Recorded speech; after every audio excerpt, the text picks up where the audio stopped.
ఇప్పుడు ఒక కొత్త ట్రెండ్ వచ్చింది అనమాట. ఏమిటంటే అది పాస్టర్ గారిని ఏమనకూడదు, ప్రీచర్ని ఏమనకూడదు, వాళ్ళు అభిషిక్తులు. ఇది ఒక కొత్త వేషం అనమాట. అంటే ఇక విమర్శ చేయకుండా ఆపేయడానికి. యేసుక్రీస్తు వారు ఏమన్నారు తెలుసా? ఒకసారి పరిశీలని, శాస్త్రుల్ని, యాజకుల్ని, పెద్దల్ని చూసి, మీరు నన్ను విమర్శించండి కానీ న్యాయబద్ధంగా విమర్శించండి, నన్ను విమర్శించద్దు అనలేదు ఆయన, ఫెయిర్ క్రిటిసిజం చేయండి అన్నాడు. కానీ వీళ్ళు ఏమంటున్నారు? మేము విమర్శక అతీతులము అంటున్నారు. వాక్యం చేత పట్టబడినటువంటి మనస్సాక్షులతో, మనస్సులతో మనము విమర్శ చేయాలి. Unless your minds are captivated by the power of the word of God, by the content of the truth of the word of God, you will not be in a position to make this critical analysis of the false teachers.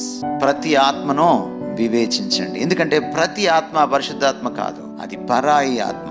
ఆ పరాయి ఆత్మ ఏదో, పరిశుద్ధాత్మ ఏదో మనం critic చేయాలి. పౌలు తిమోతిని హెచ్చరించాడు, తీతుని హెచ్చరించాడు, ఇలాంటి వాళ్ళతో జాగ్రత్తగా ఉండు. We are instructed in the Holy Scripture.